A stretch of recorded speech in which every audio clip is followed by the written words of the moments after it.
Is not ordinary person now. Ambedkar ఈరోజు నిన్న రాజ్యసభలో మాట్లాడుతూ మోడీ కూడా మాట్లాడాడు అంబేద్కర్ గురించి. అంబేద్కర్ లేకపోతే ఈ నిమ్న వర్గాలకి రాజకీయ రిజర్వేషన్స్ లేవు, నెహ్రూ రిజర్వేషన్స్ ఇవ్వద్దని ఆయన ఒక నోట్ తీసి మాట్లాడారు రికార్డ్స్ నుంచి. అంటే ప్రధానమంత్రిలో గుర్తుపెట్టుకుంటూ ఉంటే విజయవాడలో ఉన్నటువంటి బుక్కా ఫకీర్లు వాళ్ళు విమర్శిస్తే వాళ్ళన్నిటికీ మేము సమాధానాలు చెప్పాలన్నా? అయితే ఇక్కడ మీరు విద్యా దీవెన గురించి ఇవన్నీ మాట్లాడినప్పుడు చాలా కీలకమైనటువంటి ఇంకొక అంశం కనిపిస్తుంది. దాంట్లో మీరు కూడా చాలా ప్రముఖ పాత్ర పోషించారు. గవర్నమెంట్ స్కూల్ విద్యార్థులకు ఇంగ్లీష్ మీడియంలో బోధన అనేది. ఆ పథకం నేను పాదయాత్ర చేస్తున్నప్పుడు, ఓదార్పు యాత్రలో ఉన్నప్పుడు చాలామంది తల్లులు నా దగ్గరకు వచ్చి అడిగారు కాబట్టి నేను దాన్ని ఇంప్లిమెంట్ చేస్తున్నానని జగన్ చెప్పారు. ఆ నేపథ్యంలోనే మీరు 13 జిల్లాలు, అప్పుడు ఉన్నటువంటి ఉమ్మడి 13 జిల్లాల్లో చాలా ఎక్స్టెన్సివ్గా తిరిగి వచ్చారు.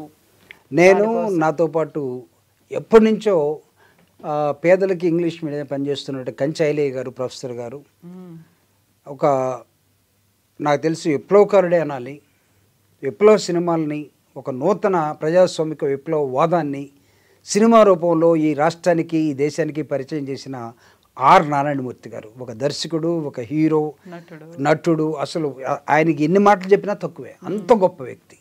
మేము ముగ్గురం కలిపి జగన్మోహన్ రెడ్డి గారు ఎప్పుడు ప్రభుత్వ పాఠశాలల్లో ఇంగ్లీష్ మీడియాన్ని పెడుతున్నాను అన్నాడో ఆ రోజు నుంచే మేము ముగ్గురం కూడా రాష్ట్రం అంతా తిరిగే కార్యక్రమాన్ని, నేను చీఫ్ గెస్ట్లుగా రమ్మంటే పాపం వాళ్ళిద్దరు పెద్ద మనసుతోటి వచ్చి ప్రతి మీటింగ్లో ఇంగ్లీష్ మీడియం ఉండాల్సిన అవసరం ఉందని మాట్లాడిపోయారు.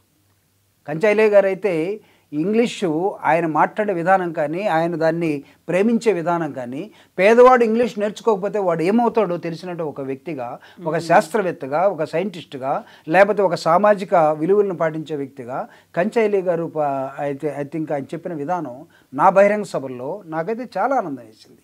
ఆర్ నారాయణమూర్తి గారు అయితే తన విప్లవ సాహిత్యంతో, పాటలతోటి ఆ ఇంగ్లీష్ మీడియం ఉంటే ఎలా ఉంటుందనేది ఉర్రు తొలగించే స్టేజెస్ ఎందుకు కల్పించాల్సిన అవసరం ఉందని. అంటే ఎంతకాలం ఇప్పటికే 76 సంవత్సరాలు అయిపోయింది భారతదేశానికి స్వతంత్రం వచ్చి అని చెప్పుకుంటాం. నిన్నే మోడీ గారు చెప్తున్నారు 1947లో స్వతంత్రం వచ్చింది, 2047లో 100 సంవత్సరాలు అవుతుంది, అప్పుడు మనం డెవలప్డ్ కంట్రీస్ సరసన చేరుతామట. అంటే నీకన్నా 2 సంవత్సరాలు వెనక స్వతంత్రం తెచ్చుకున్న చైనా మనకు 47లో వస్తే 49లో వాళ్ళకి వచ్చింది. ప్రపంచ మార్కెట్ని మొత్తాన్ని కూడా, ప్రపంచాన్ని షేక్ చేస్తున్న నేపథ్యంలో చైనా ఉంటే, చిన్న దేశం వియత్నాం విప్లవ ఉద్యమాలని, విప్లవాలని పరిచయం చేసినటువంటి కంబోడియా కానీ, వియత్నాం కానీ, లేకపోతే సౌత్ కొరియా కానీ, నార్త్ కొరియా కానీ ప్రపంచాన్ని ఏలుతూ ఉంటే 130-140 కోట్ల జనాభా ఉన్న భారతదేశం ఇంకా డెవలప్డ్ కంట్రీస్ ఎంతకాలం ఉంటుంది? ఇది పాలకుల వైఫల్యం కాదా? ఇంతకాలం పరిపాలించినటువంటి పాలకులు, అది ఏ రాజకీయ పార్టీ అయినా కానివ్వండి, జగన్మోహన్ రెడ్డి గారి లాగా ఒక్క ప్రధానమంత్రి ఆలోచించున్నా, రాజశేఖర రెడ్డి గారి లాగా, జగన్మోహన్ రెడ్డి గారి లాగా ఒక్క ముఖ్యమంత్రి ఆలోచించున్నా మనం ఎప్పుడూ అద్భుతంగా ఉండేవాళ్ళం కదా. అంటే 76 సంవత్సరాలకి ఇప్పుడు పురుడు పోసుకున్నటువంటి ఈ నూతన పందా విధానం, ఈ ఆవిష్కరణలు ఎందుకు తట్టుకోలేకపోతున్నారు? ఈ దేశం ఎదుగుతుంది కదా.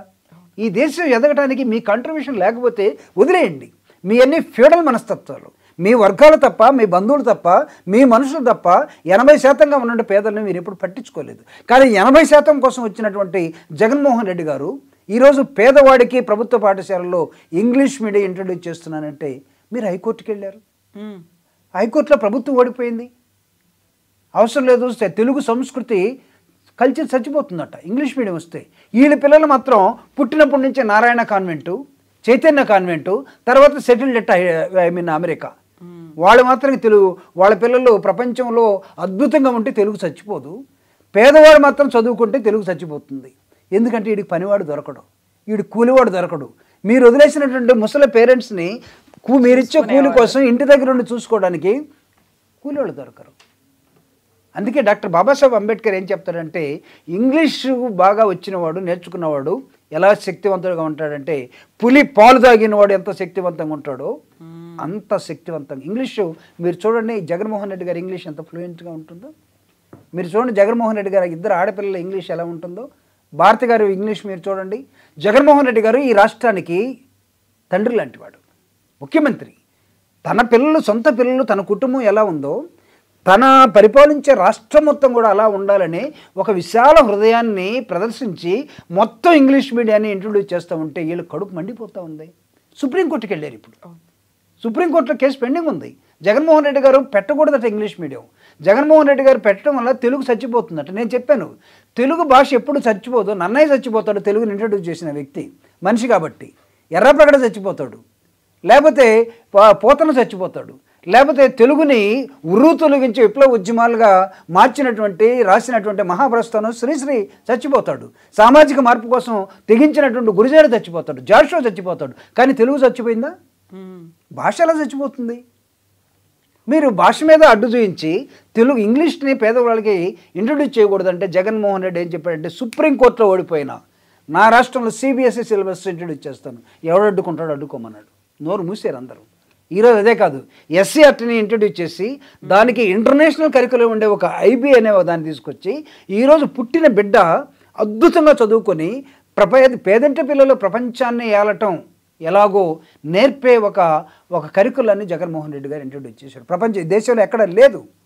ఒక పక్క అంబేద్కర్ని అర్థం చేసుకొని తరతరాలుగా తొక్కబడినటువంటి ఒక జాతిని, తరతరాలుగా అట్టడికి మీరు నెట్టినటువంటి అనేకమైన వర్గాల్ని సమానత్వం కోసం రాజ్యాంగంలో రాసుకున్నటువంటి సోషలిస్ట్ సమాజం ఏర్పడటం కోసం అంతరాలను తీసేసి సమాంతరమైన నిర్మాణం కోసం జగన్మోహన్ రెడ్డి గారు పనిచేసే క్రమంలో పెట్టినటువంటి విగ్రహం అది. తనకు అందినటువంటి ప్రజలు ఇచ్చినటువంటి ఒక అధికారాన్ని ఉపయోగించి ఈ రాష్ట్రం ఎదగాలంటే, ఈ దేశం ఎదగాలంటే ఏ మాత్రం కూడా ఆలోచించకుండా పెద్ద ఎక్కువ బడ్జెట్